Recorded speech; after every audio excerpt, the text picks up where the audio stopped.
All right, good afternoon. I'm Fire Chief Frank McKinley. I can now share that the Fire Investigation Unit has made 4 arrests in connection to the Daniel Carter Beard Bridge fire on November 1st.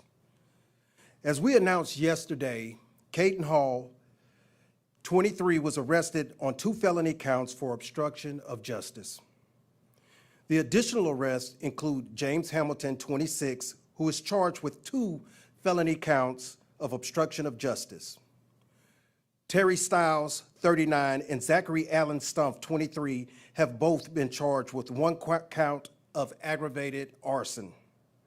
Yesterday morning, just before 11:30, fire investigation units and Cincinnati police arrived to execute a warrant for Caitlin Hall at 204 Erkenbrecher Avenue in Arlington Heights. She was taken into custody without any incident within approximately 10 minutes. While on the scene, and with the help of a drone, it was discovered Stiles and Stumpf were hiding in the attic and refusing to come out. After several hours of standoff, the Hamilton County Police Association SWAT was called in to help, but both Stiles and Stumpf surrendered before SWAT had to be deployed. That happened around 2 p.m. and approximately 2:30, Hamilton was also taken into custody. Stiles and Stumpf are each being held on $1 million bond. Hall and Hamilton are each being held on $60,000 cash bond. Using the large amount of video footage that was available, phone records, license plate readers, and interviews, our investigators were able to gather critical information to identify the suspects. Because this investigation is still ongoing, some sensitive details cannot be shared, including the specifics surrounding how the fire started. If anyone who was driving across the bridge at the time of this incident has any additional information that can help out our investigators, please call Crime Stoppers at 513-352-3040. Now I will turn things over to the City Manager, Cheryl Long. Sorry. Thank you, Chief.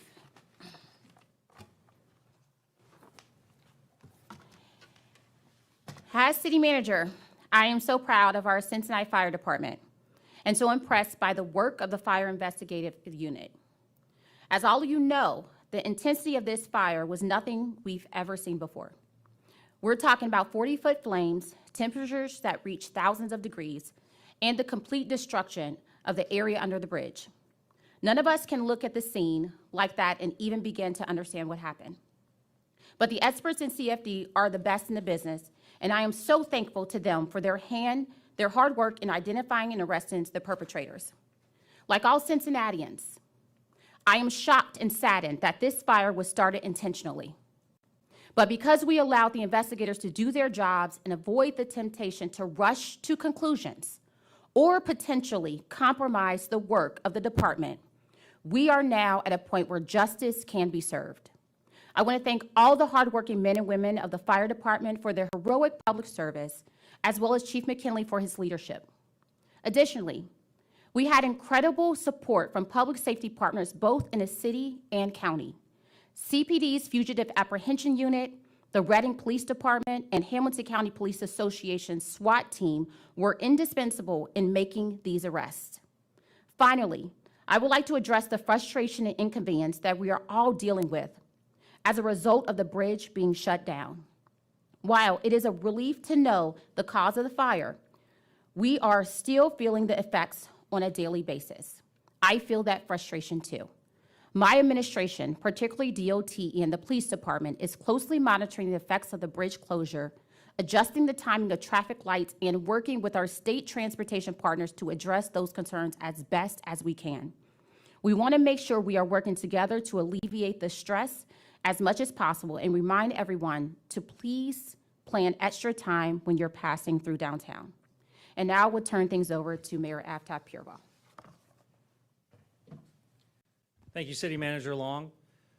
Thank you so much to Chief McKinley and his incredible staff at the fire department, particularly the fire investigators, who since this fire happened and the ensuing negative impacts on our entire community, have been working tirelessly, day and night, thousands of hours devoted to pursuing justice. And justice is exactly what we have today. CFD today has shown us that they are not just the first in the nation, they are the very best in the nation. And it is a prideful moment for all of us to know that these public servants are working day and night to keep us safe. I will say, though, that this is just the beginning of justice being served. Now that we have these perpetrators in custody, now that we have them charged, it is incumbent upon the justice system and the prosecutors to do everything that they can to hold them accountable. I cannot overstate the severity of this crime, not just the public safety crisis that it created on the night of the blaze, affecting the people on and around the bridge, not just the millions of dollars that will be needed from taxpayers to repair the bridge, but also the daily frustration and disruption of millions of tri-state residents' lives because of this brazen crime. These four thought nothing of the community around them, and they must be held accountable. And it is my hope that they get the strongest penalty possible to make sure that justice is served and something like this never happens again. Thank you all so much, and thank you again to Chief McKinley and his entire staff. Now we'll take your questions.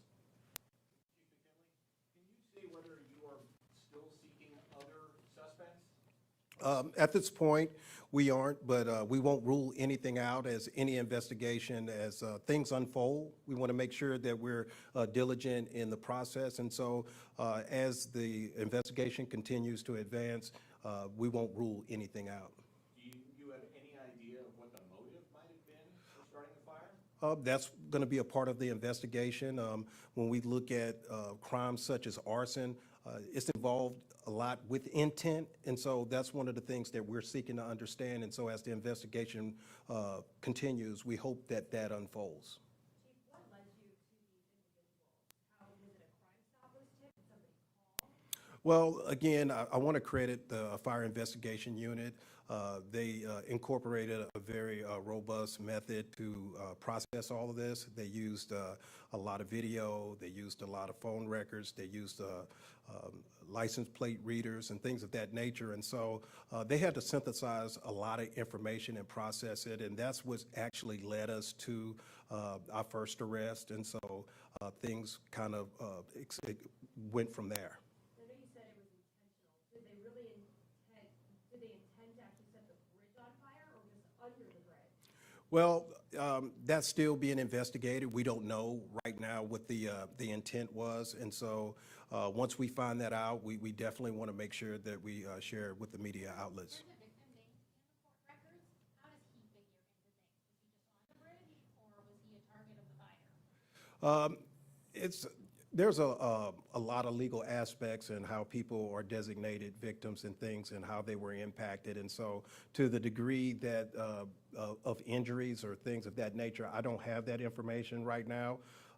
We're still kind of putting everything together. It was a very fast-moving investigation, and so we were just very pleased to be able to identify the individuals involved and get them into custody. You said you were not able to discuss because of the nature of the investigation, what the accelerant was, what was used to start the fire. Do you know what was used to start the fire and are not telling us? Or do you not know what was used to start the fire? Right now, we don't know. We used several different processes. We used laboratories. We brought canines out to try to determine. And again, you know, throughout my nearly 30-year career, we've made playground fires before, and there's enough material out there, combustible material, to start a playground fire without accelerant. But once again, I just want to be clear that we're not ruling anything out at this point. Chief, yesterday I spoke with some people experiencing homelessness who feel like they've been made unnecessary victims of all of this. Is there a reason you couldn't share earlier that you had ruled out a homeless encampment? Well, again, it's a process, and we didn't want to rule anything out. And so as a part of the investigation, we'd like to start ruling out things instead of just trying to, you know, point or identify to a source and things. And I can understand, that aspect of, a certain part of our community feels like they've been victimized or we're blaming it on homeless encampments. And that's something that the city takes very seriously, and we work very hard to address that. And so we just, we're really trying to make sure that when we release facts that they're accurate. And so we didn't rule anything out until we knew what exactly we had. So you talk a lot about video. Do you have parts of this actual crime being committed on video, or do you only have a vehicle on video? We have a couple of things, but I really don't want to go into discussion of them because, again, like the mayor mentioned, the prosecutors have to do their job, and we don't want to do anything or release information that could perhaps jeopardize any of that. And so, we're going to take our time and make sure that when we do release information, that it's accurate and it's precise. The individuals who were arrested, did they say anything to police while they were being taken into custody? I'm not at liberty to discuss that because, again, all that information that's being collected, the prosecutors can use in court cases and things like that. And so I just want to make sure that the information that I give you does not jeopardize the integrity of the investigation. City Manager Long. We ask you a question. So, had this play structure not been under the bridge, this would have just been a playground fire. The head of the Recreation Commission, former head, told me that he got permission to put that playground underneath the bridge, but ODOT says it never gave permission. Do you have any proof that the city received permission to put that playground under the bridge? I am not talking about that at this matter. I have no information of what you are referring to. City Manager Long, on the note of downtown traffic, what specific metrics are you looking at? You said you're monitoring different metrics. Could we see police directing intersections downtown?